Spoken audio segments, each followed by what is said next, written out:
of people who have gone through negative events there. Atmosphere, football matches, sports occasions. You could touch the atmosphere, mate. The excitement was amazing. What is excitement? What is this atmosphere? It is what people generate on this vibe level. So, as these vibes we're putting out, these unique patterns are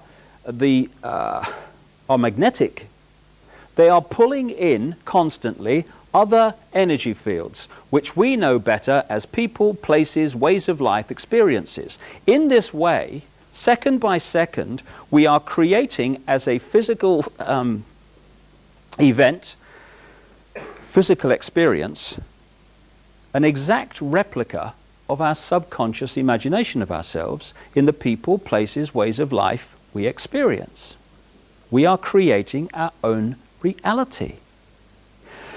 When I look back at my own life from this perspective, it is amazing that whatever my physical experience has been through my life, it has been a replica of my imagination of myself at that time.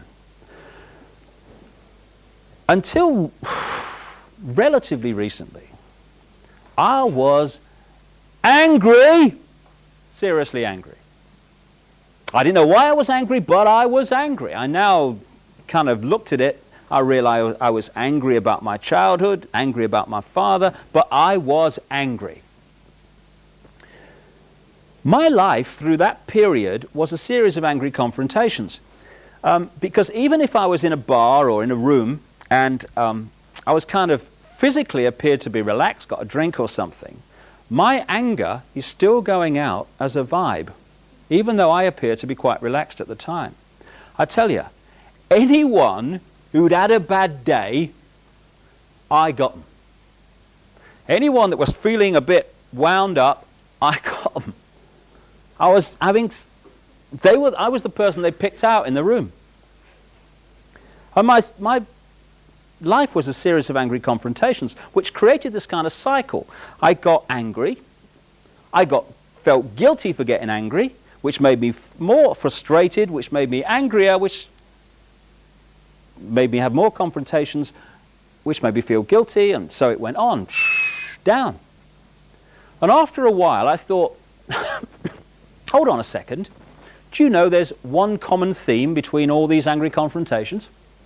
And it's you. What gives? And I started to look at myself in a different way. I realized that I was angry because most of us are and we don't realize it. And I started to let it go. Interestingly, just acknowledging the anger often lets it go. And I started to like myself. My goodness me! You're not supposed to do that, have you? You aren't supposed to love yourself. It's actually a form of putting someone down. Oh, he loves himself, he does. You can't love yourself. You've got to be humble. And it's kind of it's a term of praise now, isn't it? Do you know, he's ever so humble, you know, he's always putting himself down, but he loves the world. No, he doesn't. We can only love out there when we love in here, because we can't give out what we haven't got. And we are pressured all the time to feel bad about ourselves, to have a limited imagination of ourselves. Therefore, we create a limited physical experience.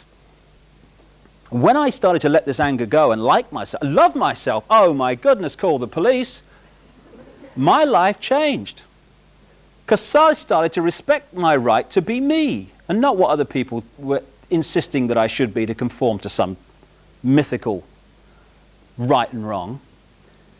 And once I started having that feeling about myself, I started to attract into my life people who love me not for what they want me to be, but for what I am, whatever I am is.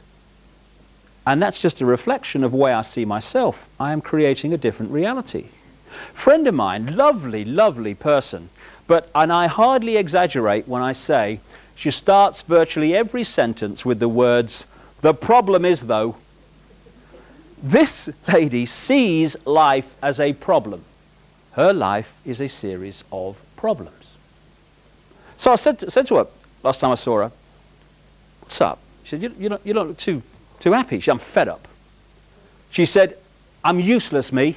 She said, "I'm a useless wife, I'm a useless mother, I've got no ability, I've got nothing to contribute, I'm useless, I am. Fed up. I said, well, what's brought this on now? She said, well, I'm fed up. She said, everyone's putting me down. I thought, no, you are putting you down. Your imagination of yourself is that you are useless. And this lady is surrounded by people in her life who are constantly putting her down. And she's pulled them in because she has created her imagination of herself as a physical experience. One of the great ways this works is we attract to us what we most fear, because fear is not only a great controller, the great controller of the human race, it's also the great limiter of human evolution. Because whatever the area we fear relates to, we keep out of there, don't we? I mean, we don't kind of go in there and think, oh, I'm going to sort that out. We go, oh, no, I'm going over here, thank you very much. So what we do is subconsciously bring that in so we face it and move on. When I was a kid, I was terrified of dogs, me. Terrified of them. I lived in this big council estate in Leicester. It was over here. Over here were the shops, and there was a bit of green between them. You know, like a common, you know? Whenever I walked across that common, I'm surrounded by them. Row, jumping up at me, and oh my God. What do we say in those circumstances? Why, I'm so unlucky, me. Of all the people for it to happen to, it happens to me. I go to my mate's house. My mate had this really docile dog called Prince. I walk into his house, he takes a bit out of me coat, this thing, you know. My mates go across